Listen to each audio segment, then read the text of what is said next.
Hey everyone! Before we get started, you need to know about a friend of the show's incredible art. Past and future guest Izzy Fisher has original creations as prints, enamel pins, magnets, tea towels, and stickers. Check them out at untidyvenus.etsy.com. And if that wasn't enough, you can also get paracord bracelets and dog leashes created by also friend of the show, Steve. I currently have in my hallway Cosmo the goat print, a purple star wolf, and unicorns of the world. I have a paracord dog leash, I have an entire set of tie-dye tea towels, and I'm very excited for the enamel pins that will be coming to me very soon. If you go to untidyvenus.etsy.com and you use the promo code HEAMCast, that's HEAMCAST, you'll save 15% off your order. And currently, orders over $35 ship free. Again, that promo code is HEAMCast, save 15%, and she's not a sponsor of the show. I just want you to use that promo code for you to save money and for her to know that I told you she's awesome.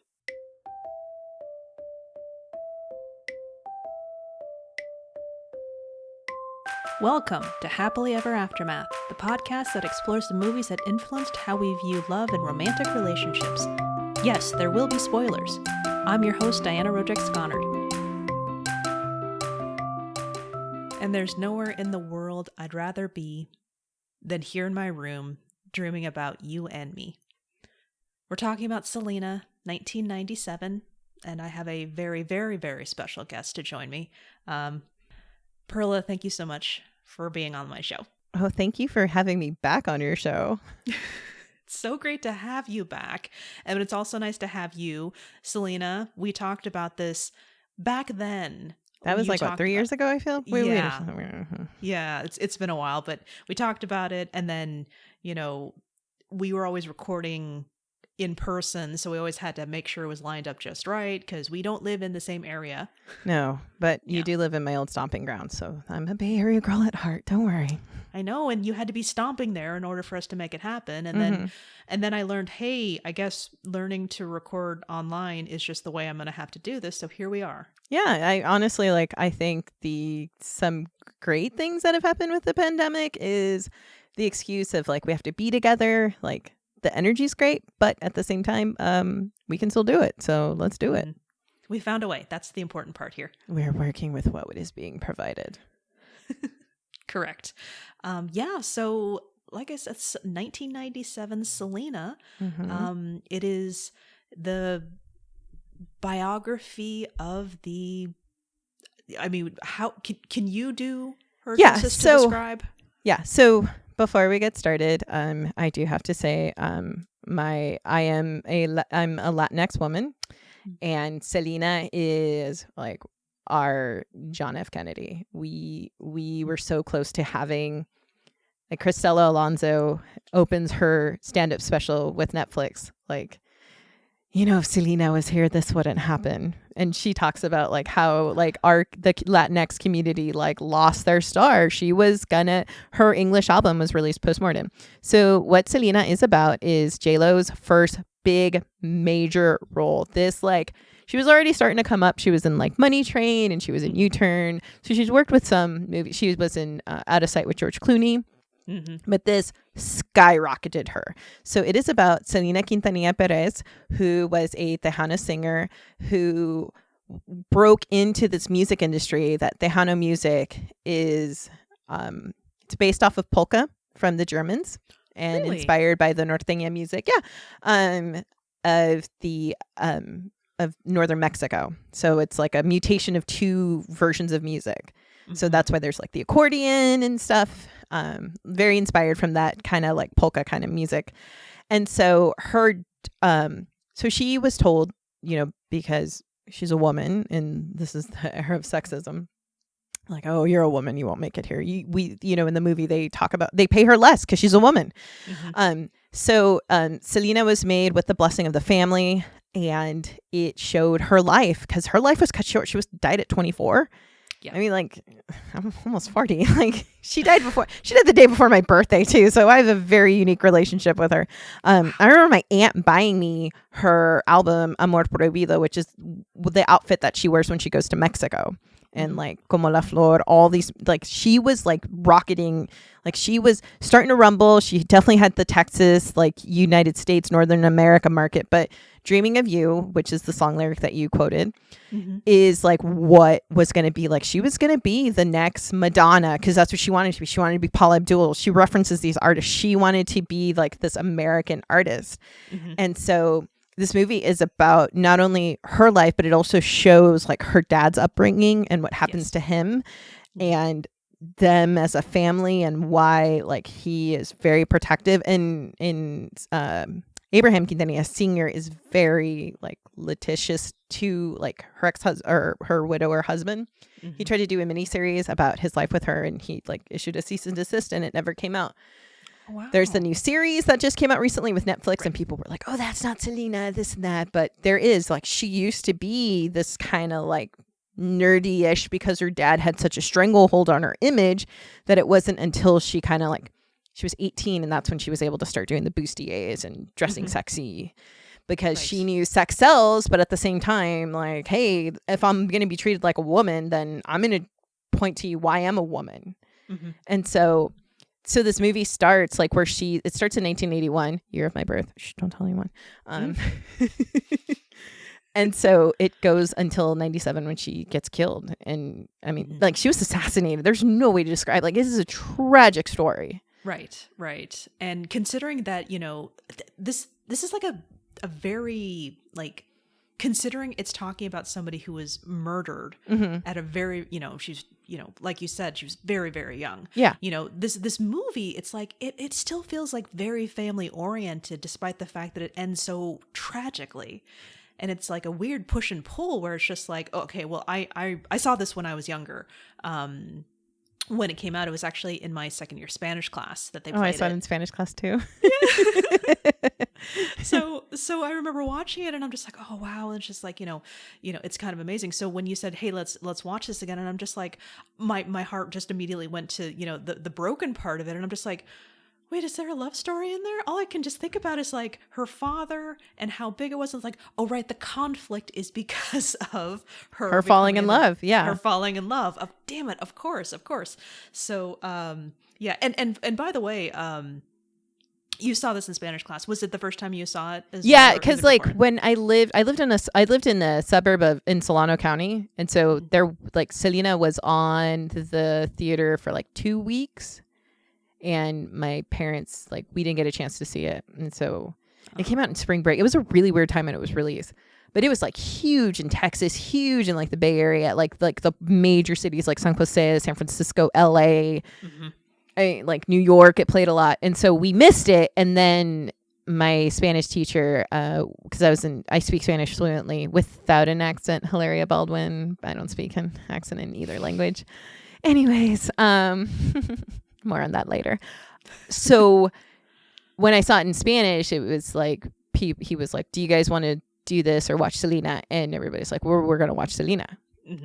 And so we watched it. And my favorite scene before we get into it is when she's dancing with Chris, because in the background is Depeche Mode, Policy of Truth, which is my favorite Depeche Mode song of all time.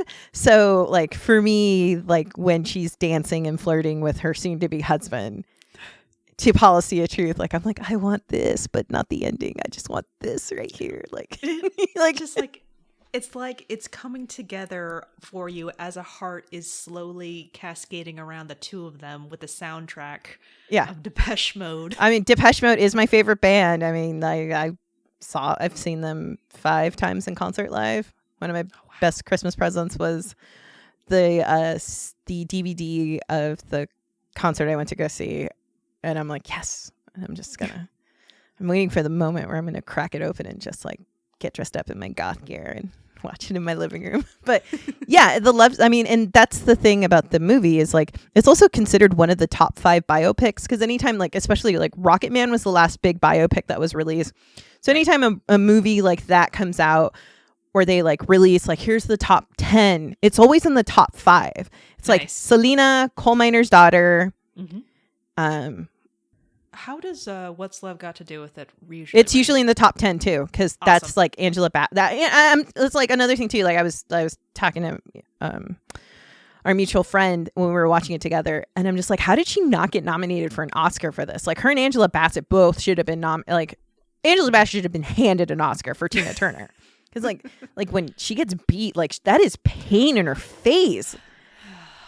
And so when we're seeing her act with her dad, when we're speaking of J-Lo, when J-Lo is acting with in that scene where she has to tell her dad, like, yeah, I got married, and because that was the only thing that could free me from your grip was I had to get married behind your back because that's how much control you had over me. Yeah. And I've been there. Like, I almost eloped with my dad, not finding out until he pulled the, you're going to do that to your only surviving parent? I'm like, no, Dad, I would never do that to you. Why would I do that? Like, yeah. So it's, in a sense, it is this story about family. It's the story about love. It's the story about, the boy from the wrong side of the tracks, because in that scene where he fires him and he's like, I know who you are and I used to be like you. And, you, of course he loves you. You're young and rich. And like, he's like throwing her under, like just being vicious and mean and cruel. Yeah. And then when he realizes, like, when she says, like, I did this, I'm sorry I did this, but I had to do this. Mm-hmm. And then he's like, I cried. I was so mad. But then I realized why you did this, because when he said, I love her and she loves me, I felt it and I knew it was real. And I knew then I could lose you and I didn't want to lose you. Mm-hmm. And it's very, I've had that experience. Like, I had a boyfriend. I mean, my dad was right ultimately. But I mean, like, at the time, he mattered to me, but my dad was just like, no. And so that's when I moved away to Portland. And I'm like, all right, I'm going to leave you in the Bay Area and I'm going to be over here. And I've been here for 20 plus years. Mm-hmm. But I mean, it's this very, or we'll probably get to it. But like my favorite scene is when they're in the van and he talks about how a Mexican American has to work twice as hard, because we have to know about Cristina. We need to know about Oprah, both shows that have been canceled by now. But we need to know of, John Wayne and Agustin Lara. And so if you're not Mexican American, and I'm saying this like Mexican American because like these are like notes of like who we, it's like John Wayne is an American icon. Mm-hmm. Even, though if you listen to You Must Remember This, he's not an American icon. I mean, yeah, it's just like, we have to know who Ronald Reagan is, and we also need to know who Salinas de Gortari is. We need to know who Pancho Villa is, but at the same time, we need to know who Paul Revere is. So it's like this double, and it's exhausting. Like, we have to speak perfect English. We have to speak perfect Spanish. Like, yeah, you have to. Oh, like that scene is just absolutely amazing, and just hearing him do that. So Selena's father, played by Edward James Olmos, who a friend of mine told me she got to meet him on a plane, and he is a very, very, very lovely person.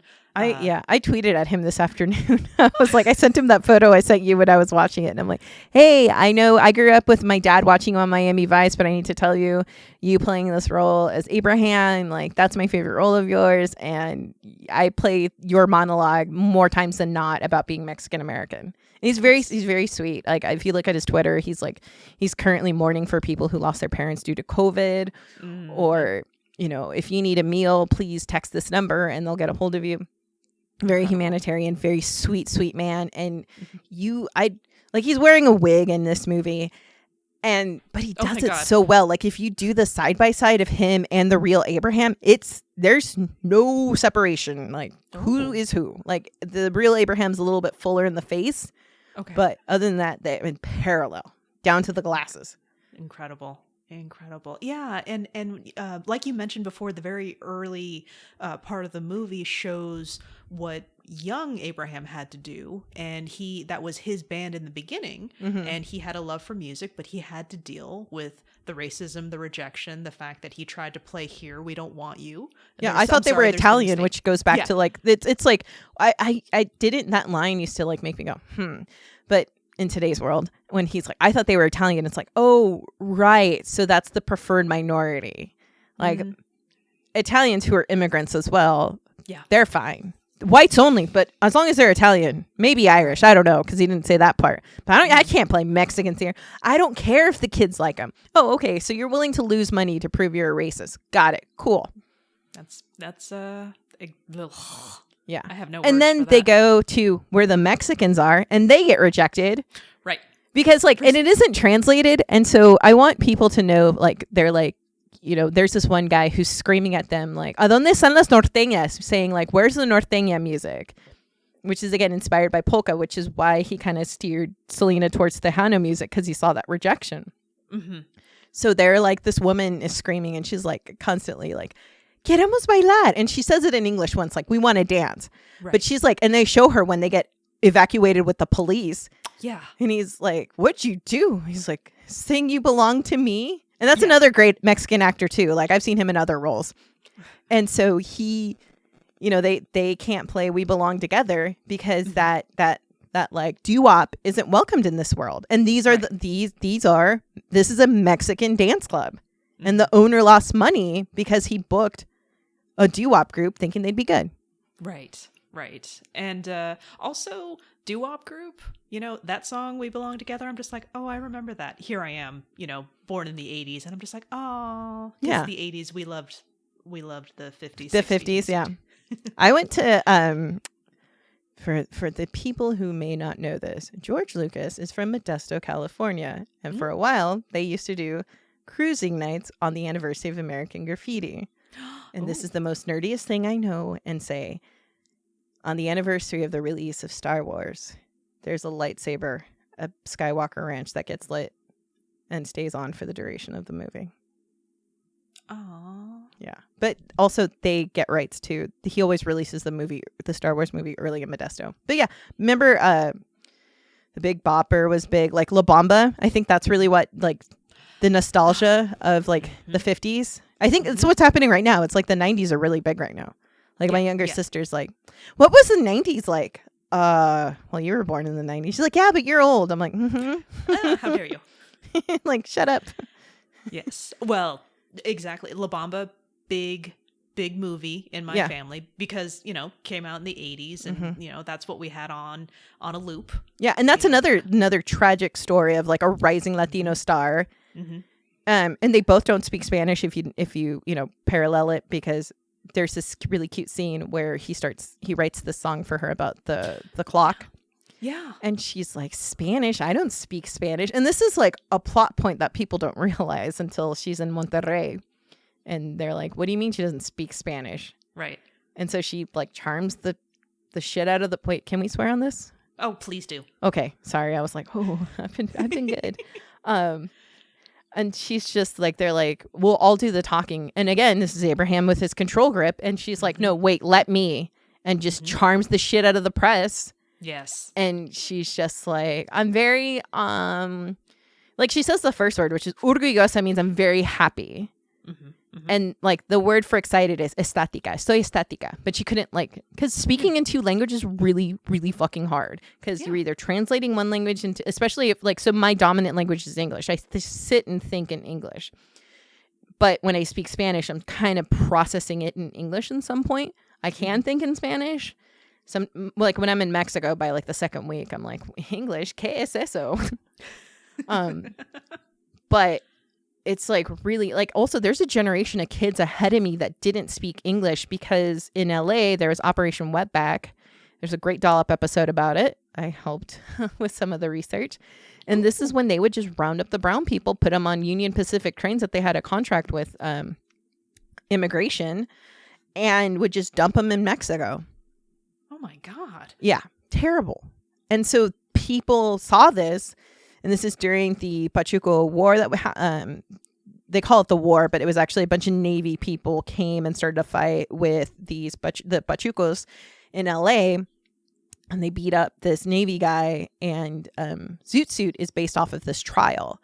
And so parents were like, we are assimilating our kids. We are here in America. We will be American. We are disregarding our previous life. We are not speaking Spanish. We only speak English. We don't talk about the old world. We don't talk about our old country. We are Americans. So I was growing up. I remember my parents getting like, you taught your child Spanish? Why? I'm like, well, her family's in Mexico. Like, all my extended family on my dad's side is in Mexico. It was like still like very taboo for me to know two languages at 5. Because I spoke English outside of my home and I spoke Spanish inside my home. That was the two worlds colliding. Yeah. You know, like I would watch TV in English. I would watch TV in Spanish. But that was just the norm to me. Like people were like, did you watch Full House? No, like we were watching a telenovela. It's really good. Like there's a woman with like one eye patch and, you know, like it ends, you know.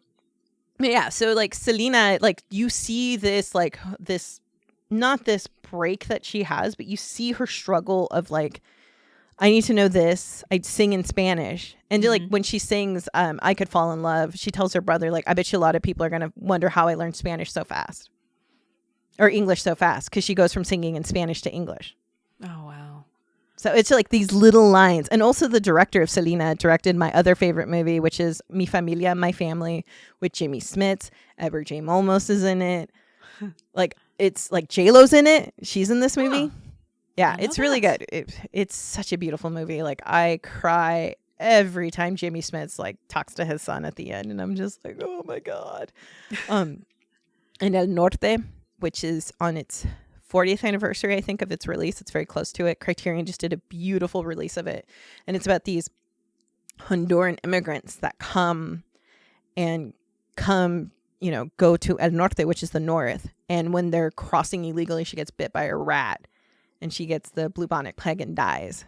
Oh, my God. It's such a beautiful film. But that's another thing, too, that why this film is so embraced is this director did such a good job. Like, he knew the culture. He knew, like, this is, like, he understood it. It isn't, I mean, we've seen it when people try to do something in a community that doesn't belong to them and they have no business doing it. I mean, it's like, right. It's this movie and, like, Joy Luck Club, I feel, came out at the same time.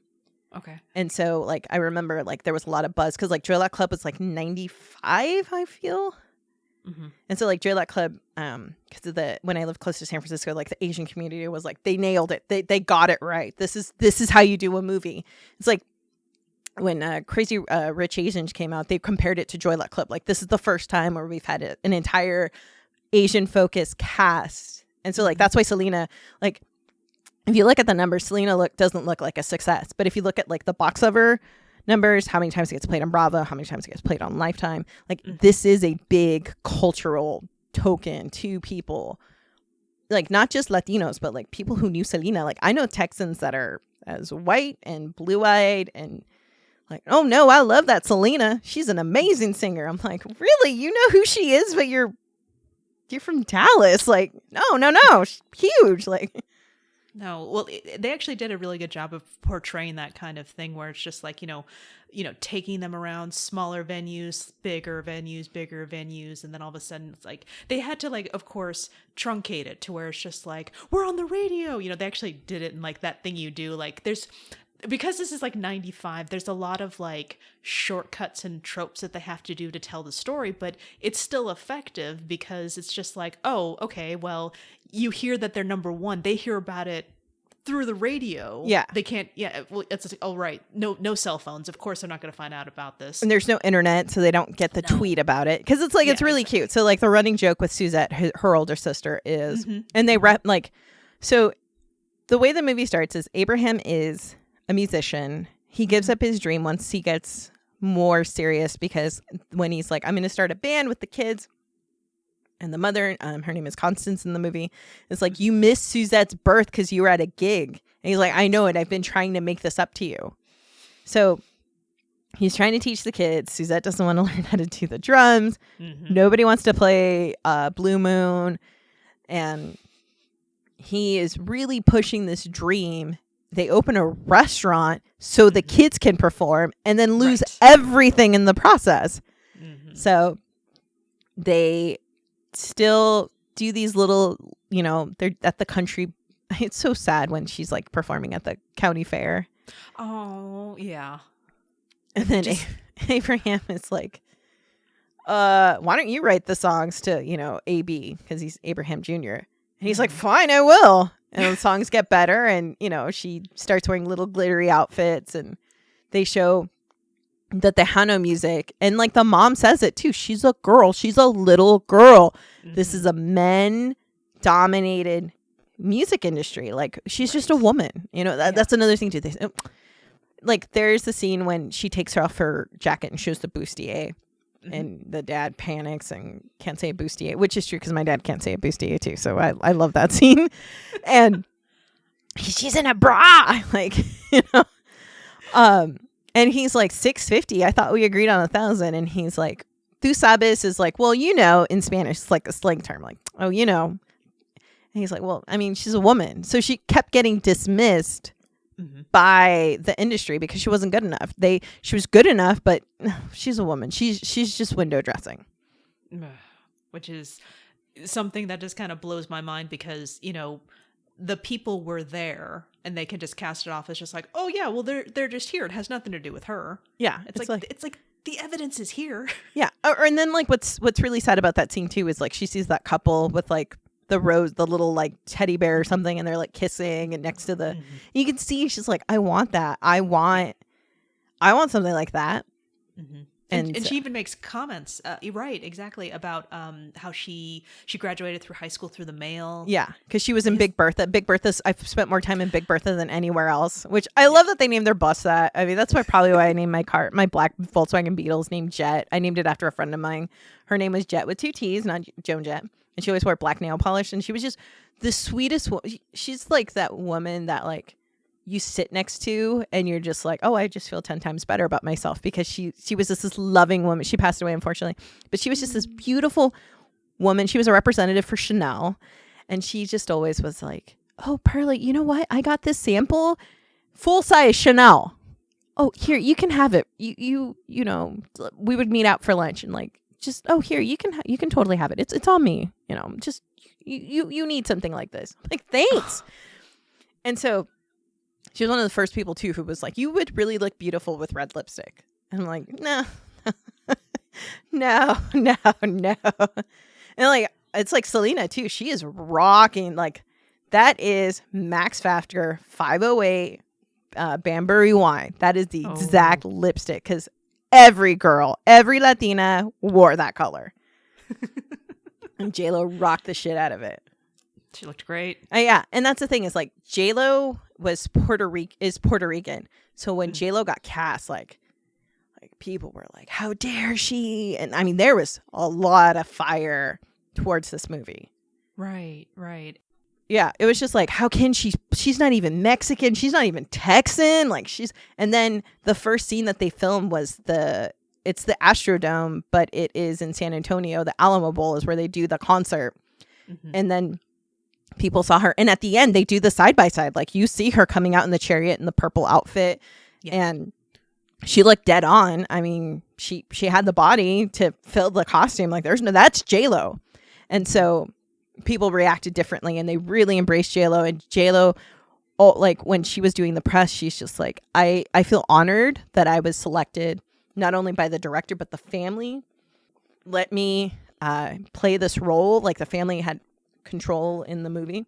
And I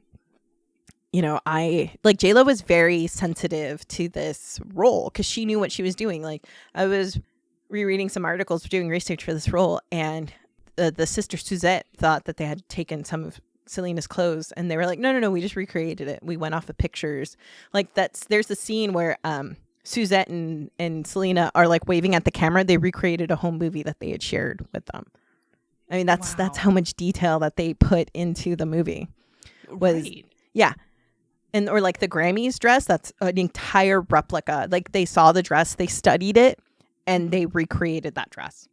What's also amazing, and that I forgot about this, is that there are these parts. Now, again, there's always artistic license, but it feels like it's real, especially if you're talking about how Suzette in real life was concerned that, they took the dress, but she wanted to do design according to the movie. Oh, she did. Like I used to have a catalog of Selena's clothes.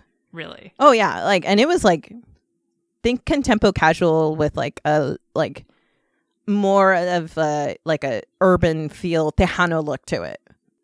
Right. There was the boutique. Again, they didn't get into that many details, but it was just, again, shorthand for the movie and what's happening there. But she had the boutique, and it was growing, and it was very, very popular. So like all the style there, it just, I'm just thinking about the outfit that she wore at that concert, the purple. Oh, yeah. Right. Yeah. She designed that. That was hers. Like she made that. Like, yeah, I mean, like there is like, I know so many drag queens who do Selena. One of my favorite is Isabella De La Rosa. She recreates Selena, and she does a beautiful job. Like, I feel like I'm seeing Selena. When Selena died, it was the day before my birthday, and my aunt was like, "Oh yeah, I was trying to get you tickets to go see Selena." And so but it's like when the news broke that she died, and of course this is before Twitter, this is before cell phones and the internet. I think like AOL was just starting when she died. I think it was like, I remember Prodigy was like the big thing. And my mom was like, "Oh yeah." She picked me up from middle school, and she's like, "So Selena's been murdered?" And actually, no, she said Selena's been assassinated. That was the exact word she used.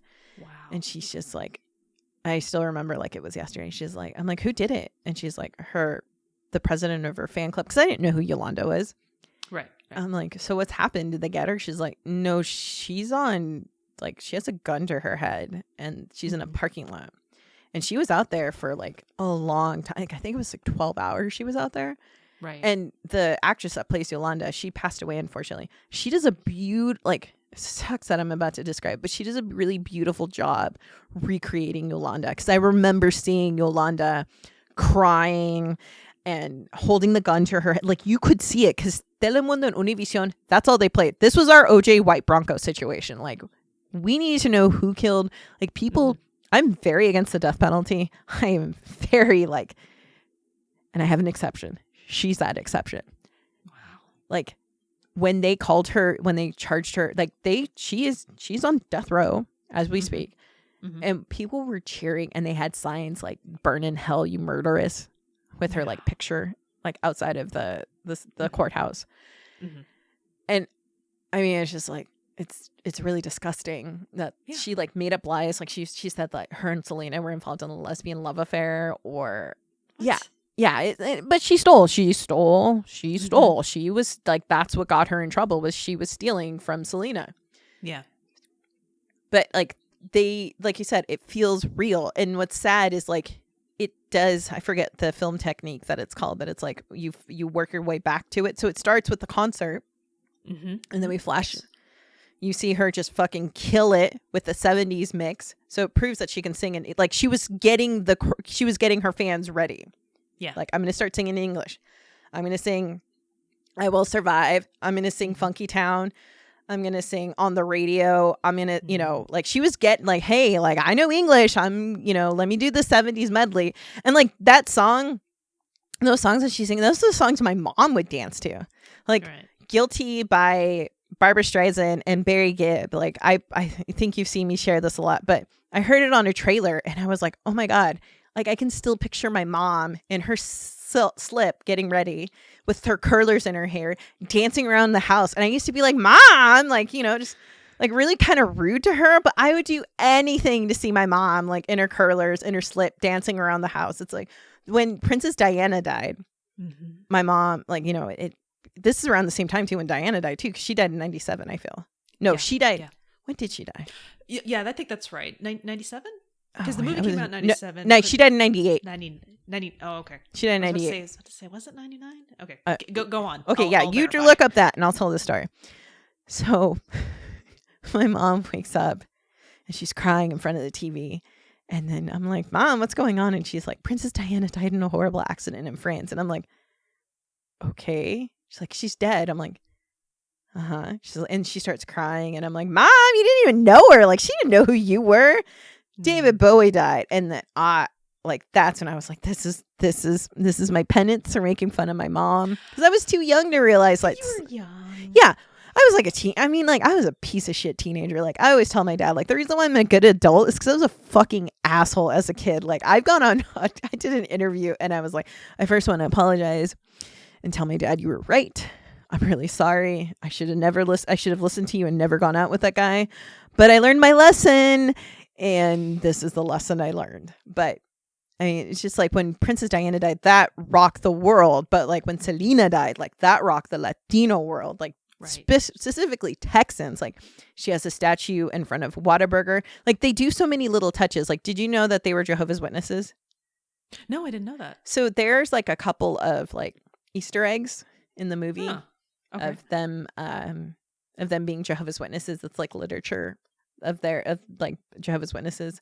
So I really like that they took they respected their religion. And also they didn't do the normal, like, well, Jehovah's Witnesses don't celebrate Christmas and they don't celebrate birthdays. They was like, that's just, they're the Quintanillas and they're Jehovah's Witnesses. Big deal. Also, they leveled up. They moved up like the Jeffersons. They moved to their fancy house because there's a lot of gringos, as, you know, Abraham put it when he was going to bed in his tighty whities. So we're gonna open a Mexican restaurant. Yeah, no, that scene cracked me up. I'm like, that's my dad right there, getting in bed in his tidy whities. I did look it up. It's Princess Diana died in 97. 97, yeah, man, that was a big year, man. This is like 2016 for us. Like, yeah, Leonard Cohen, David Bowie, just tons. Five Dog. Yeah, and even just like what you said about, you know, the one song and just having, you know, the memory of your mom. My mom loved to sing Dreaming of You. Oh, really? Yeah. And I'm trying to remember if it was also one of her karaoke selections or not. I've tried to sing Selena at karaoke and I cry. I was like, I can't do this. I can't. I'm so sorry. Again, just like you were just saying, I would take it back if I could. I was a jerk. Yeah. Kid, but it's just like, Mom, pick songs that are in your vocal range. Yeah. Stop picking that and, you know, Flashdance. Yeah. What a feeling. Yeah. Yeah. No, Mom, you can sing Flashdance any day you want to now. My mom loved Flashdance too. Me. Yeah. And then you watch it when you're older, like, why was my mom playing me a movie about strippers to me when I was 4? I just thought it was a movie about a woman that wanted to learn how to dance ballet. When I was younger, my family watched Eddie and the Cruisers a lot. And apparently they have memories of me at 4 years old going, son of a bitch. And apparently I learned that from Eddie and the Cruisers. My first word was fuck because my dad screamed it a lot. So there you go. Yeah. See, it's all their fault. It is all their fault. Like my dad gets me away swearing. Like people get shocked. Like I'll be like, Dad, stop being a fucking asshole. And we're like, you talk to your dad like that? I'm like, yeah, in English, not in Spanish. No. It's like when I swear in Spanish, people are like, your swearing is so bad. I'm like, because I don't swear in Spanish normally. Okay. Pendejos. That doesn't count. That doesn't count. No, that's a term of endearment. It's like como chingas. Like you hear it once in the movie and I'm like, that's a sign of love. That's someone telling you. Como chingas is like, God, you're so fucking annoying, is like, or why do you bother me so much is the way of them saying it. There's a Juleka, she's a wonderful, amazing podcast producer. And I wore a shirt to a meeting that said chingona, which is like, you know, big bitch in charge in Spanish. Oh. And she's like, you know, she's from the DR. She's like, you know, as much as I love my country, the Mexicans really got the good cuss words. You know? I'm like, yeah, it's true. I mean, we make it in or like get the chancla, like people are like, and chancla commercial. I'm like, yeah, we should end it because like that's child abuse, but we're laughing through it. Okay. We went through therapy and we're laughing through our chancla abuse. Everyone has their own coping. It's okay. I'm not gonna comment.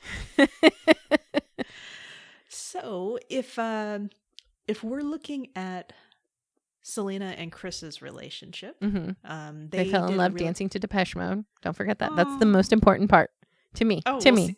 Well, see, there it is, right there. You've already answered the question right there. When did they fall in love? Which is kind of amazing. I mean, I have such a hard time thinking about it because I can already tell when they're already in love because it's so apparent. Yeah, well, the meet cute when she like. So, by the way, did you I recently learned this when the actor John Cena, I think is his name, yes, is playing the guitar and they do the close up. John Cena, that's right. I didn't know. I knew I think he's like on one of the Chicago shows or. Like yeah. He's on a procedural, and I was like watching the show, and I'm like, God, this guy looks so familiar. And then I looked him up, and I'm like, holy fuck, he played Chris. Like, what? And so the scene where they're showing him audition, which is cute because like technically AB set up her sister to meet the love of her life, like because he's the one that brought him in. Yeah. And because he's like, we need to do this edge and I need this guitar. And his dad fights with his dad. Again, Abraham has this stranglehold on the band. Yes. And he's just like, no, we need him. And he's like, fine, we need to cut his hair. And then Suzette cuts his hair in the bathroom and they're playing Welcome to the Jungle. It's so cruel when she like takes the hair and just like drops it in front of him. Just like, And then she's like, oh, I need to introduce you to Selena. And then she calls for him. And then they like meet and you see the fire in between them. Like they are like, whoa, like, hello. And then she like walks away in her cute little like 90s jeans and white tennies. And she's just like, yeah. Like, she's like, I met my man. I love that reaction she has. It's just like, she can't say it out loud. She like plays it off really cool. She's like, looks good. And then like walks away. and then like Suzette's like, thank you, holds out her money. But like, that's the real Chris who's playing the guitar when they do the close up. That's the only time he was on set, was to do that scene. Like they just did it as a joke. They were like, hey, can you do it? Show us how to do it so I can mimic it. That was incredible. Playing. Yeah. Oh, good for him. No, I like that. Okay, so but for the sake of the actual question of the show, God, this is gonna be a two-parter again, isn't it? I'm so sorry. No. For the sake of the show, what I was gonna say is just like their chemistry is very good. Oh, it's excellent. amazing. Do an amazing job of it. But I'll say that again, the parts of it are just kind of hard to define, but the part where his friends are destroying the room. And he's just playing his guitar. He's just like, okay, well, this is my previous life. Yeah, exactly. So by that point, it's there that he's already gone for her. Because because it's just like it's just, I don't do this, and it's just like, this is going to be bad later, but I can only watch this happen in slow-mo as things are happening. And so they have that like half fight, half nothing, where he says just like, I'm no good for you. It just breaks my heart that he believes that. Yeah, it's because he was told, because like Abraham even tells him this. Abraham repeats exactly what he says, like what he tells Selena, and Selena's like, I'm sick of people telling me what to do, because again, Abraham had the stranglehold on her life. But and I sent you this article, and we'll probably link it in the show notes. So Mitu recently, about 2017, Lifetime was playing Selena, and Chris Perez watched the movie. He said at the premiere he only watched it once, and he had his eyes closed because he just it was too close to him. And so he was like commenting on the scene. So there's the scene where they go out to go have pizza, and he's like, actually, this is the first time we told each other we loved each other. I know. And I'm just like, and that scene now, when you go back to it and you like see where he's like kind of flirting with her, like, you're going to eat that whole pizza. And then he pulls out his Cholula, because I'm a Cholula lady in Latino culture. And I say this as a, again, Latinx woman. Your house is defined by what hot sauce is in your refrigerator. So my house is Cholula. My brother is Buffalo. My parents are Tapatio houses. Like it is very like what you say who you are by what hot sauces in your refrigerator. Oh my. So important question. My husband enjoys variety. So if he has all of the above, he's just the United Nation. He just wants, like, I have sriracha and Cholula. They live side by side. They have a little happy family in my refrigerator drawer. And then I have pickled jalapenos right next to it because I've become my father. Again, remember, this is what happens when you become an asshole kid. You become your parents. Right. That's how the universe exists. It's revenge on you. Yeah, exactly. It's like, all right, so I'm going to just like, I'm just going to totally buy these pickled jalapenos in the can and pour them in another thing with a little Tupperware where I can pull it out so I can get my little thing, or get a piece of chicken and heat up some tortillas and pick the bone dry so I can make a little chicken fried taco and eat it. These are my father's. That just sounds delicious. I'm fat for a reason. I love food. And COVID is scaring me because they're like, obesity is it's like you have a higher risk of being obese and getting COVID. And I'm like, well, I guess I'm not going outside. Also, stop describing delicious food like that. I know. Just perpetuating the problem. Thank you very much. I know. I've had chicken fried ramen here in Portland. Like the ramen, it's a dry ramen, but it has pieces of fried chicken inside, like chicken tenders. So good. So good. Oh my God. Don't describe these things to me. Exactly. That's everybody. Just use your stimulus supporting your local restaurant. Don't call Grubhub. You call them and make sure you're calling them. Don't get that Yelp number. No. And you go pick up the number, food, and you tell them thank you, and you tip 30%, 20 minimum. Yep. That's it. Those are the new rules. Sure. And you eat your delicious food at home. And if the food's messed up and the food's cold, just sorry, it's the pandemic. But hey, at least you didn't have to cook, right? Yes. I agree with all of this. That might also be in the show notes later too, as well. Yeah, exactly. But if you notice too, like Selena loves pizza, and I love pizza too, which I'm craving pizza tonight too. she tells her dad like when she has this like the first meet, like the official, like their first date in the movie universe is over pizza. And then when her and her dad go out after her dropping, Dream or I Could Fall in Love. She's like, honey, like this is it. You're going to become big. Like and I've had these conversations with my dad. Like, I'll never forget the night before. Like, my dad hugged me. Like, hugs that like matter to me are like my dad like hugging me goodbye when he was walking me. Oh, I got married at a staircase, so he didn't walk me down the aisle. He walked me down the stairs.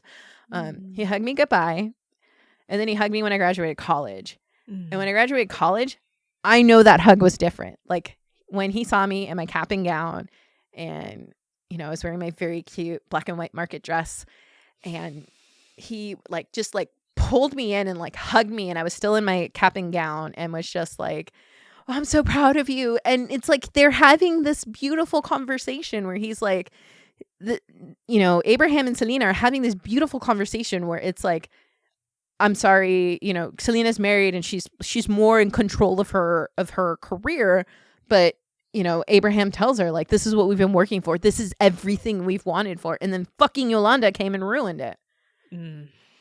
She's the villain. She's always the villain. Everyone thinks Abraham's the villain. No, she's the villain. No, see, Abraham is like a thorn. He's not the villain. He's a thorn. Yeah, he's like, I know what it's like. I'm my dad's first daughter, and I had a really bad boyfriend, and he did very bad things to me in the end. And my dad was the one that rescued me out of the situation. But when I told my dad I was getting married, like nobody asked for my hand in marriage. I was just like, hey, I'm getting married, and if you don't like it, fuck it. But this is after my mom died, and our relationships changed as well through the years. Like, so my birthday's April Fool's Day. You can send me presents. Direct message me on Instagram if you need to.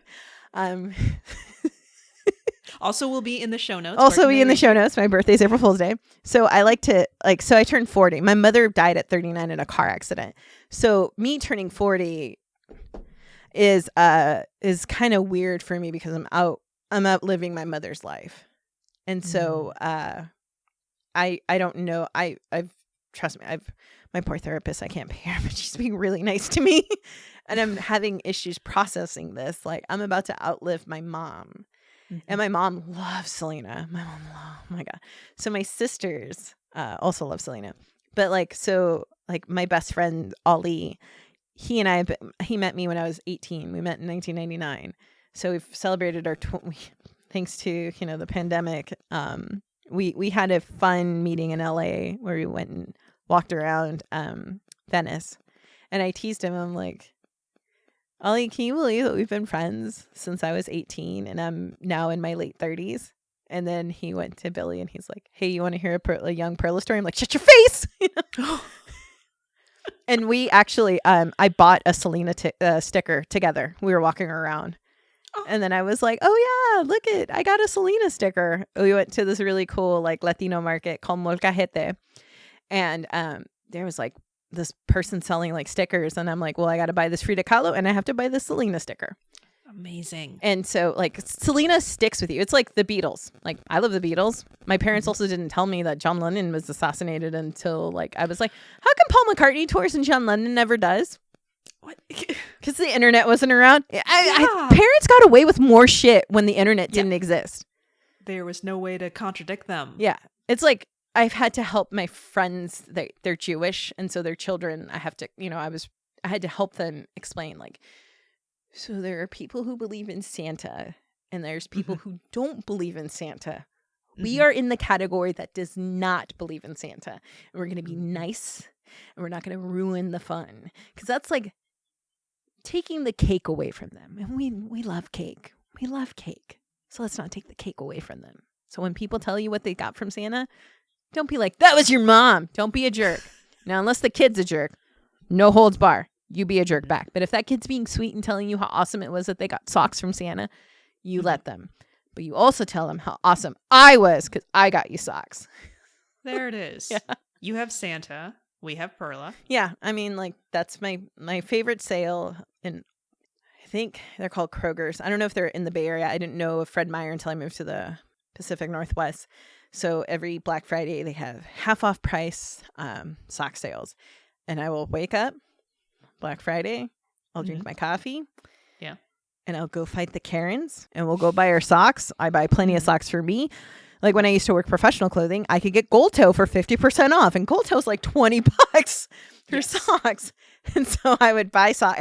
Everyone got socks for Christmas for me or Hanukkah or, any like winter solstice holiday. If you were my friend, you got socks. This year was the first year where I didn't get it. And I'm like, all right, you get a choice. Do you want Kirkland white or do you just want me to send you a picture of Chico? Picture of Chico? Okay, there you go. Save on shipping with Chico photos. No. I printed them out. Oh, you did? Yeah. I'll send you one. Just send me your photo. I'll or address. I'll send you one. I want to be on the distribution list. Oh, Chico? Yeah, man. Chico's very famous. Chico's famous on Twitch. Like, people know Chico. They'll be like, they'll say my screen name and they'll be like, wait, do you own Chico? Like, yeah, that's my dog. Yeah. It was another thing too, is like, you notice little Easter eggs in the movie. When the movie starts and you meet young Selena in 1981 and she's like, put the chicken April in the shower to Suzette, and the mom's like, they don't say shit because it's PG, but they say caca, which is shit in Spanish. And she's like, you need to take care of April. And she's like, no, Mom, when I grow up, I want to have a farm with goats and things and this and that. And that's the same line J-Lo says when she goes to Chris when she's cutting the lawn, and she's like, I want a farm. Let's go make a baby. Like in their cute little suburban home in San Antonio or Corpus Christi. I don't know what town they're referencing them. I think they're living in Corpus Christi. And she tells her mom before she dies, like, hey, after the English crossover tour, we're gonna take a break. We're gonna have a baby, and I'm gonna make you a grandma. And she's like, I'm gonna be a grandma. She's like, well, not today. Like Selena was very a jokester. Like there's a lot of so when Selena died, every weekend there was a special on Selena. And so my relationship with this movie was my youngest sister, Sara, who's probably going to listen to one of her first podcasts where I'm the guest because she gets really nervous when I'm the guest. And so she used to think Selena was alive, and we'd have to tell her, like, no, like Selena died. Like, she's like, nah, she's on TV. She's right here. Oh. And, we still do the washing machine. We know how to do the washing machine. And so, it's just really cute because that's what they cut from young Selena to adult Selena. And so like Selena is like for Latinos, like again, Cristela was like, life's been terrible ever since Selena left. It's true. I mean, like when you look at it, I mean, but yeah, it's just like, so like my relationship was Selena was always on. My aunt Sonia actually, or my tia Sonia, introduced me to Selena because she bought the album, and like she does a really good cover of Back on the Chain Gang, but it's called Fotos y Recuerdos, and it's meaning memories and photos. And so when they announced that she died, people were playing, radio stations were playing the song, and my aunt's boyfriend at the time was like, oh my God, that's really creepy because that's all we have now are like these photos and memories of her, which is right because it's like the song, like when she covers it, she's like, her songs are usually about breaking up or her dumping the asshole, because that song that they're playing where they go back to the Astrodome, she's like, the final line is "Este error es de ayer," and just like kills it. Is like, this is the era of yesterday, because she was like, that song, the translation, it's kind of rough, but that's a big fuck you song. Like, if you ever wanted to come back to me, or there's a line where it's like, si me vienes rogando, meaning like, if you come back begging to me, I'm not going to take you back because you're a piece of shit, and you're just like, so like, also like boleros, which she does sing one, it was in the Johnny Depp song the Johnny Depp movie. She like had like, that's her only like IMDb credit, is it's like where Johnny Depp pretends to be a lover. Is that Don Juan DeMarco? Yes. And I only honestly just watched. She's in like the first 15 minutes of it, and I'm like, cool, I saw Selena. That's all right. Eject. Yeah. I've never seen the movie, so I don't know. But she's like in the scene, like she's the singer, and so she had to like learn how to sing the style of mariachi because it was a different voice. And it's very similar into what she was singing, that she loved the song. But the songs that she's singing, if you don't know Spanish, like when she's singing Bidi Bidi Bam Bam, she's talking about how her heart's puttering because like, you know, she and her brother wrote the song for her because it's about her and Chris. It's just like, you know, like how my, you know, every time you're near me, my heart goes Bidi Bidi Bam Bam, because like her heart's like fluttering from loving her. Or, you know, like then like Como la Flor was written around the time they started dating. So they started dating secretly in real life. But in the movie, you can kind of see where they're flirting. And like Suzette's like, don't eat my chips, which I went and got Doritos because Suzette's are really good. You know, don't eat my Doritos. So like the like Bidi Bidi Bam Bam is just like, it's about her flirting with her soon to be husband. It's just like, you know, every time you get near me, you know, this is the way, you know, this is the way my heart is. This is the way my life is because I'm with you. And, you know, I want to be with you and I can't wait for our lives to be together. And like, then my heart goes Bidi Bidi Bam Bam. So yeah, it's like her songs are really powerful, but like that song at the end where she's singing before they're leaving and before she's killed off in the movie is like her just telling this ex-lover, like, you know, go to fucking hell. And we need these songs, lady. It's like, sometimes you just need to dump that fucking man. Don't ghost him. Just be a lady and just tell him to go fuck himself. And, you know, be like, hey, you guess what? You were the mistake of yesterday. And tomorrow is a new day. Oh my God. That's just that forever. Have that be a legacy right there. Yeah. Yeah. And it's like Dreaming of You when you opened it without was like here in my room sitting like, I haven't had a crush in. But I know what it's like when you're like, please just call me. Please just text me. Like when the last time I went on a date, like internet dating was still taboo. Wow. Yeah. That doesn't work anymore. No. Like, well, I had a wedding announcement. It was like, oh, because she swiped right. And someone had to explain it to me. I'm like, what does swipe right mean? And they're like, Tinder. I'm like, okay, cool. I'm not going to judge. Your grandma's going to see that. And I know what your grandma's like. But, you know, cute. I love that you did that. But like Match.com and eHarmony was still like, that's where the desperate people go. But I mean, it's just like, so like Selena, like the other thing too was when they go and eat hamburgers in the car, she's eating Whataburger. There's actually a statue of Selena in Corpus Christi in front of a Whataburger. Oh my God. Yeah. That's really cool. And then when Hurricane Harvey was supposed to hit Corpus Christi, but it ended up going to Houston, somebody put a life jacket on the statue. Just, and people, because, you know, the world can collapse and the memes are always good. The insurgency proved that because the internet was fucking gold that day. That and the impeachment, like we got double Wednesdays of memes, and somebody put it out on Twitter once, like, why does it seem like the world's ending that the memes get really good, like the beginning of COVID? Like I think my favorite one was the little chihuahua that was all nervous, like when you have a little tickle in your throat and you're like, oh shit, did I get Rona? You know, that I know that one. Yeah, because I posted it because of you. Because I love a chihuahua. Chico, my famous little 8-pound piece of shit chihuahua that bit me the other day, because, you know.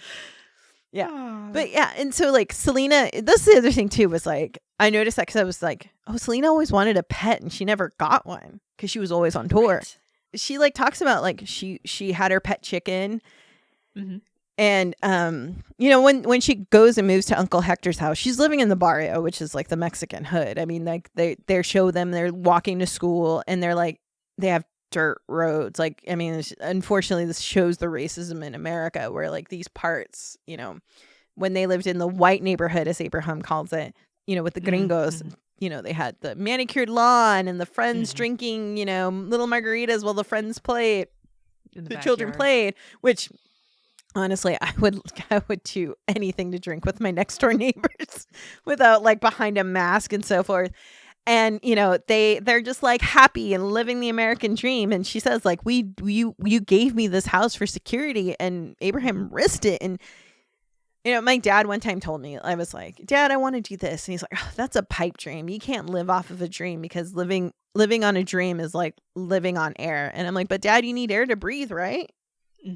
So like, I mean, they risked Abraham really like Abraham's kind of like a mini villain. He's a thorn, like you said, because he risked his family's well-being. He risked, and then like when he's making that desperate call, like, hey, it's my, no, come on, I don't care about the money. Like, I just need them to get on stage. I need them. I just help me, please help me, so I don't feel like I made this horrible mistake and quitting my job at Dow Chemical to open this restaurant, to lose it all. I mean, it's just like watching them lose their restaurant made me feel really like that hurt more, because so many restaurants have closed.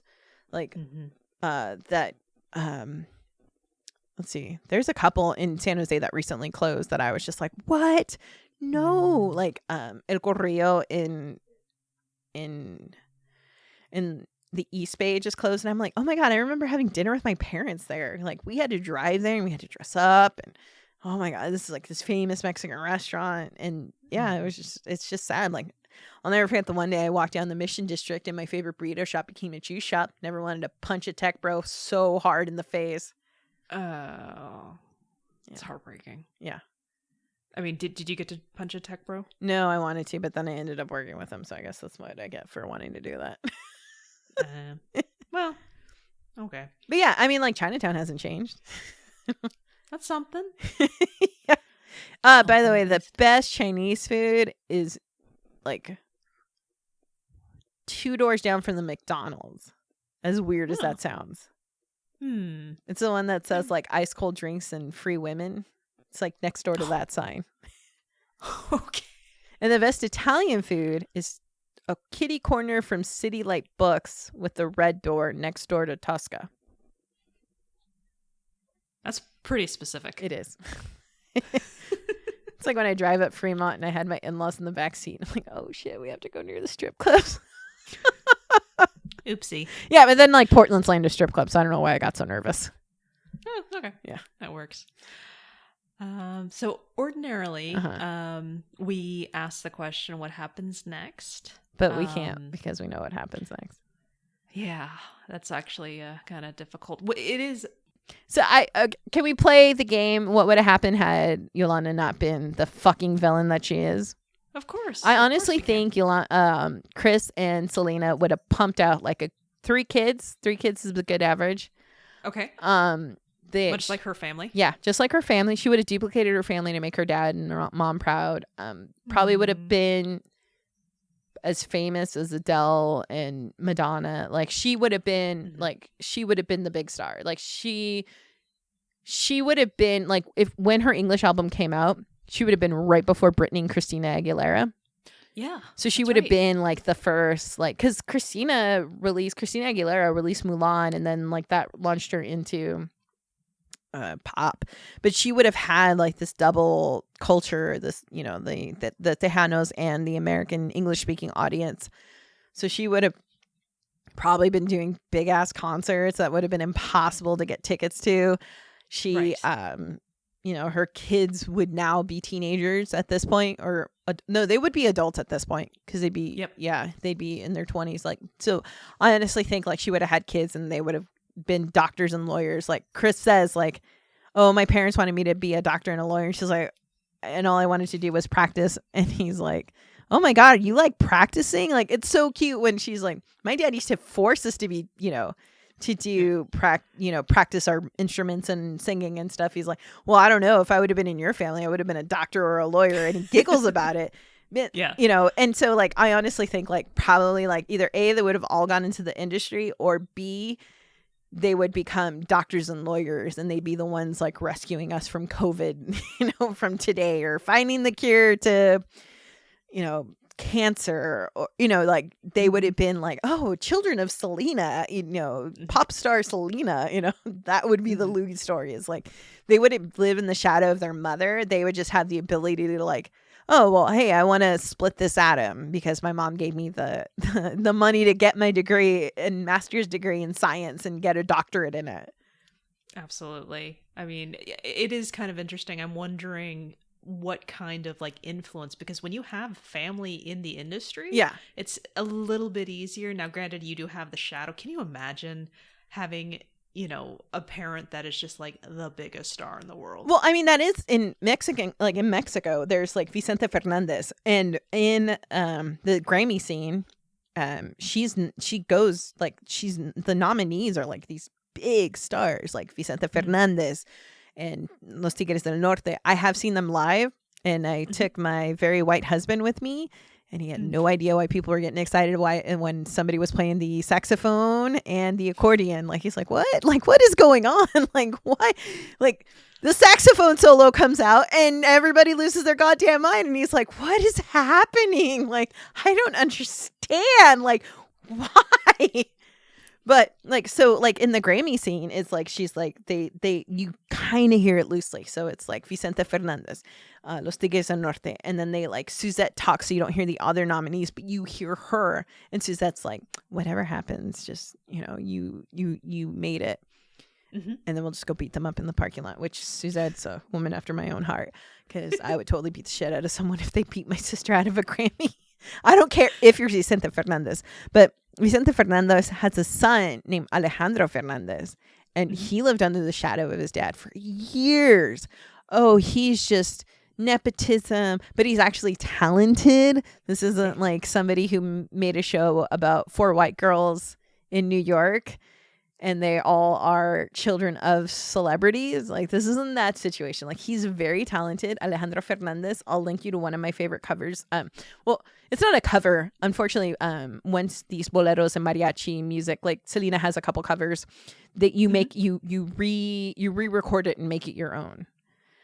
And so same thing with like the disco, medley she opens with. Like, she recreated it and made it her own. And so it wasn't until his dad, Vicente, who's now older and rarely sings, he has this beautiful duet with Tony Bennett, which is like one of my favorite songs, which is Return to Me. And he sings in English, but he does sing in Spanish, a couple lines. And the video is really adorable because like he goes to Vicente Fernandez's like farm, and he lives like, he has like, they're sitting on a bench and he's like showing off his horses, Vicente Fernandez's. And like, his son doesn't appear in it, but like, his son is, to me, his son has a more warmer voice because he's been trained better compared to Vicente, who sang in rodeos and stuff like that.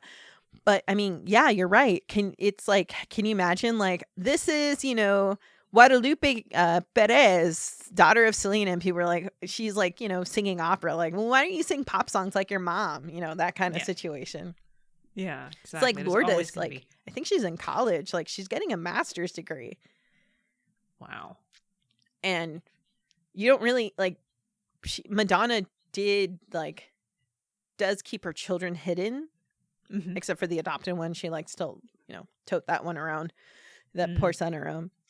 Oh. But she, like, a lot of, and I mean, just look at the way the industry is like, children of celebrities tend to have like a very hard life because they are living in the shadow of their parents, or you have the paparazzi chasing them. Like, oh, it's like the scene when they elope. Yeah, I mean, that, can we talk about that? How about we, instead of like, what happens here? Like, well, sure. She's like paying him like, please marry me and so we can get away. And Chris is like, I want you dressed in white and your dad to give you away and the women to wear like the different colored dresses. And she's like, bridesmaids. He's like, yeah, bridesmaids, like the light went off on him. And she's just like, no, because my dad's going to control my life unless I take control and I have to elope. And he's like, I can't do that to you. I'm really sorry. And so she breaks down and cries and she's like, I'm going to be always under his grip. And he's like, all right, let's get married. And they're cute. And they're like, that's her Porsche, by the way. So like, oh, yeah, that's hers. Nice. And she's just like, oh my God, we're married. And it feels so good. And I love you. And then they're like, hey, and they're listening to the radio and like, hey, Tejano fans, like Selena and her lead guitarist just got married. And she's like, Toko, we can't go to Corpus Christi because my dad is going to like lose his shit. And I was talking about it. I'm like, this is before the internet. Can you imagine randomly listening to the radio in your car and finding out like, oh yeah, Selena got married and, oh wait, shit, that's my daughter. Like, yeah. I'm trying to figure out how the actual hell did anyone get a hold of that information. Money. Like, Come on. Well, yes, but but then I also remember the earlier scene when they're in the mall and they're shopping, and how quickly it became we're just like, oh my god, The pretty woman scene where she's like, that dress is $800, and like I was watching in the room with people, and I was like that dress is $800. I'm like, bitch, did you not see her Porsche in the previous scene? Like, what are you going like? And again, like I've had that experience where I'm like, hi, I'd like to purchase this piece of makeup. And they're like, that foundation is $50. I'm aware I did my research and I would like to purchase it. And I don't want to give you the commission. So I'd like somebody else.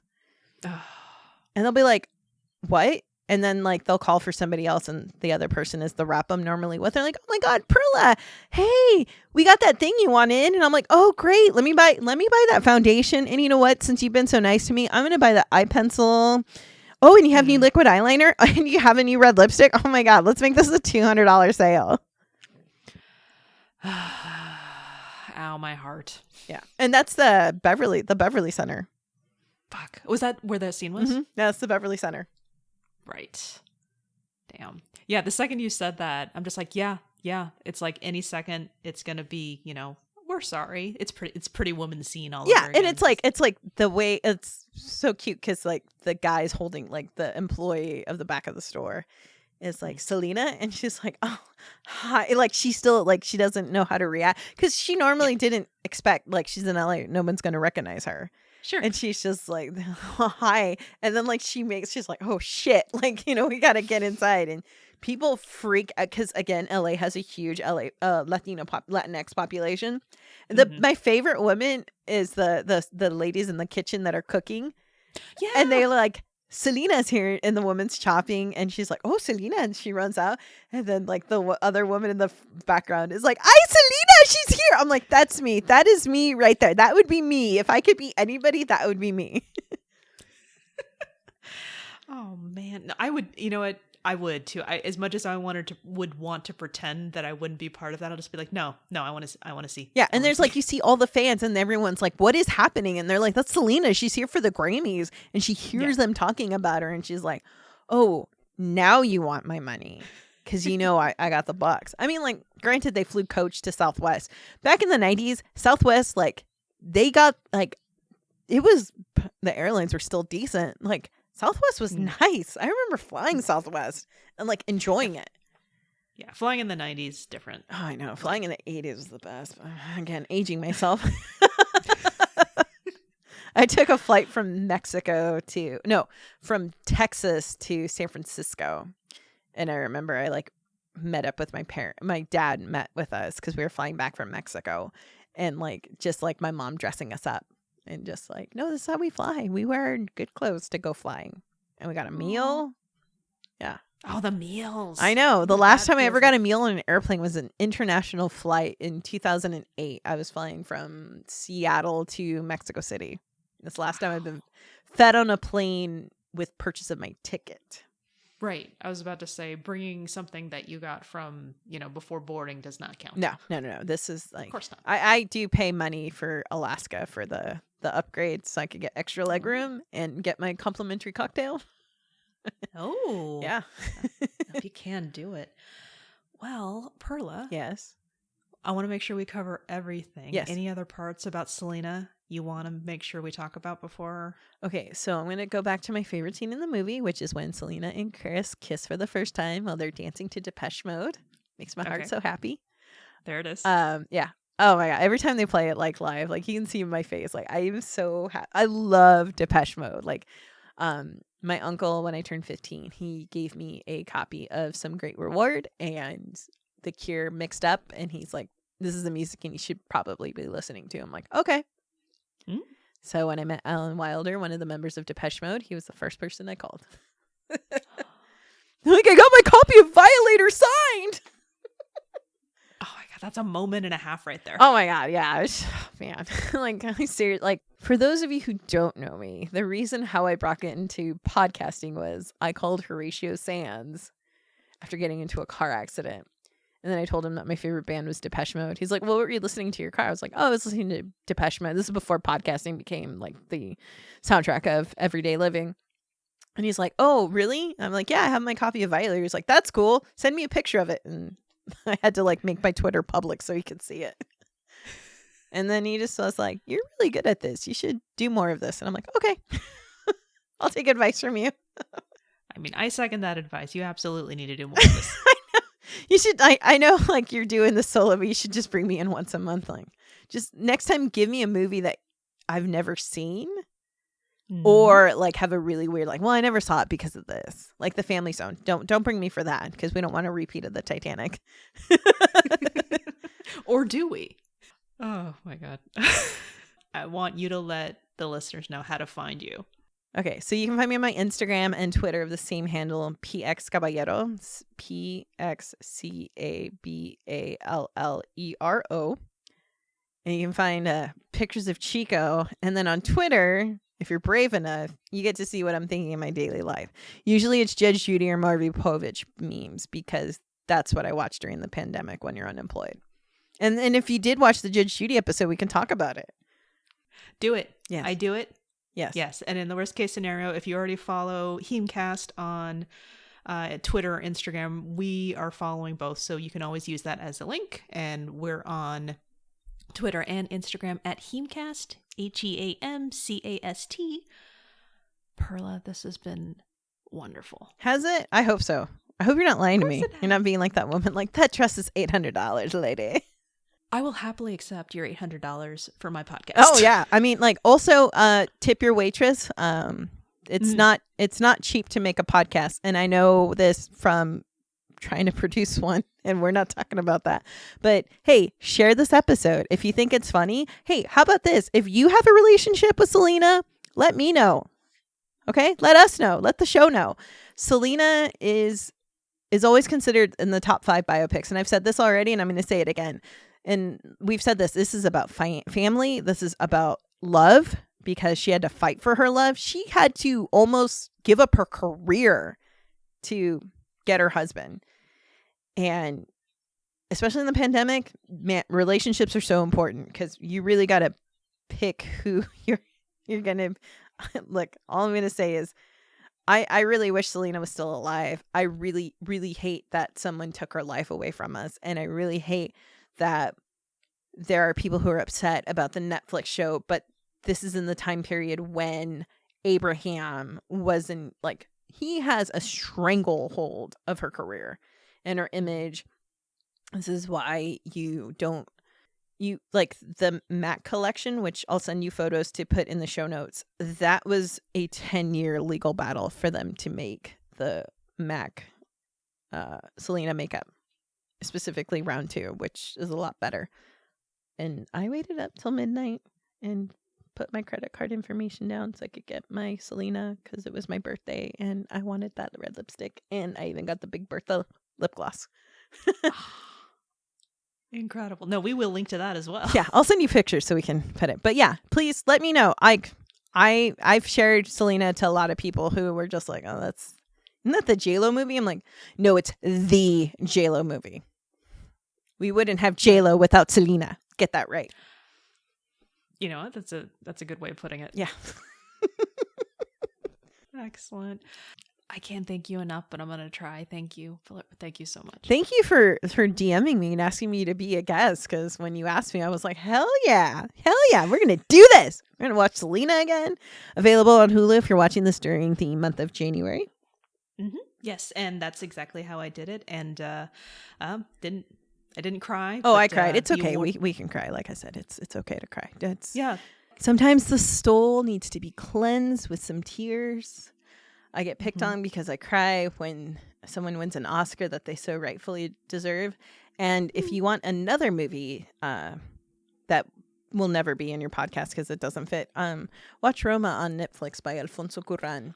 That movie really opened up a conversation with my dad and I. And Graham Elwood, on his podcast, he referenced me because we talked about it. My dad, when he left Mexico in 1977, he broke the law. We've done this. We've talked about this. But he's an American citizen now. So he never told me about what made him run away from Mexico and want to cross the, again, referencing to the director of Selena El Norte. what made him sacrifice this. Same thing with Abraham. Like, he sacrificed everything for his children, and his kids didn't even exist. I wasn't an asshole teenager yet. And so Roma is this beautifully done movie. And like, I mean, representation is very powerful because, again, Selena was very popular because, like, what? There's like Tejanos and Mexicans being cast, and you know, they're telling the story about this family, and you know, we know how it ends, but you get to see this love for this family and the love of this family. So I watched Roma in the theater, and my dad watched Roma recovering from double knee surgery, and we had this like 2-hour phone conversation that I would have never had it not been for Roma. And Roma was robbed when Green Book won Best Picture, is all I'm going to say. I forgot that it was a Green Book scenario. That whole like, well, it won foreign picture, so it's probably not gonna. No. And Helen, like, if you look at the nominees for 97 or 98, this year Helen Hunt won. Judi Dench is nominated. Helena Bonham Carter, like Oscar So White. Like, I was watching this and I'm like, how did J-Lo not get a nomination? How did Edward James Olmos not get a nomination? Right. How did how did this movie get just completely wiped off the Oscars? I have no idea. Oh wait, no, I think I have an idea. Yeah, it's Oscar So White. I can't say it. So is this like a different podcast idea, like righting the Oscar wrongs? Yeah, we could do that. I mean, we can make this like the sub post where we just like, you know, we both get a cocktail and watch a movie. Do you have a Criterion collection or channel subscription? It's really good. Billy gave it to me for my birthday, and I've enjoyed it. I recently watched this movie called, there was a couple that I watched. One was Peeping Tom. Peeping Tom is a very unique movie because it destroyed this director it was released in 1960. And it is this guy, Michael Powell. He directed this movie and it killed his career. He never made another movie in England. And it is about this guy who videotapes himself committing murders, and then like videotapes, or like he puts the camera. So he creates this camera into his jacket and then like uses the tripod to create the weapon. So it looks like he's doing a close up, and that's when he kills the subject. And I'm not going to give away the movie, but he enjoys seeing people in pain and in terror. And so I've spent the last week reading everything I could read about this movie. And this is how it's going to tie to Selena. Just stay with me. Stay with me. Oh, okay. What I love about film is when a film is so provocative in the sense that it stays with you. It's like Parasite. It's another film recently that like that was like one of the few films I watched before the theaters closed. And I remember calling a friend of mine while I'm with another friend, and we're like, we just saw Parasite. Let's go to a restaurant and go talk about it. And that's why I love your podcast, because it's just this beautiful like energy that's created. Because granted, I do not have a very positive relationship with Titanic, and I really think Rose should have died too, but that's just me. I don't think she deserved the happy ending. And then throwing that diamond, like, seriously, girl, you should have hawked that and you could have lived, like, you could have been a millionaire for the rest of your life. Like, change your name, told your mother, like, let her mother be a peasant, as she said it, and just lived your life. Great. You got to, like, ride a horse with, you know, both your legs straddling the horse. I get it. Good job. But like, unlike with Selena, and you said it's hard. Like, what do you think? Like, we can't answer the question that is the pinnacle of your, what is the aftermath of this movie? Is like, we live in the world where Chris Perez has moved on. He's had another marriage, and which is fucked up because when you look up the other wife's name, it's a picture of him and Selena, not her. Yeah, the internet's cruel. And he's still a musician, and he still does session work, because he says, hey, because they risked everything to elope and get married. And he's like, I can take care of you. I'm still a very talented guitarist. I can make $400 a week doing session work, being backup, guitar or lead guitar. And if you watch 3 Feet to Stardom, you learn what a session, performer is and how they're just kind of like this background. It's like when you go and rewatch like that, you've mentioned That Thing You Do. Yeah. And there's like, you go rewatch it and you're like, holy shit, that's so-and-so. Or that's, Catch Me If You Can. January Jones plays like a minor character in that. Sure. And like, who is she now? Like, if I say the name January Jones, you're like, oh, I know who that is. Mm-hmm, mm-hmm. Yeah. Yeah. Yeah. I mean, it's just like, I love this movie. I just found out recently it got released on Blu-ray last year, which I'm going to have to go buy it. It's $7. I'm going to support my ladies. But it's just like anything that's Selena, I'm like buying it. I'm like, what? Like Walmart and Target have Selena? Like I have a Selena shirt. I should have worn that one. Son of a gun. That's another shirt I could have worn. And it was like in the men's section, which is great because I wear men's because I'm built like my father with like the fridge of shoulders that come at you. And it's like, I love wearing it's okay. We'll end on this. This is going to be the best way to end your podcast. Okay. So I have a really unique relationship with the Marvel Cinematic Universe. I've seen Iron Man. I saw both Guardians of the Galaxy. And I've seen Black Panther. And that's it. That's about it.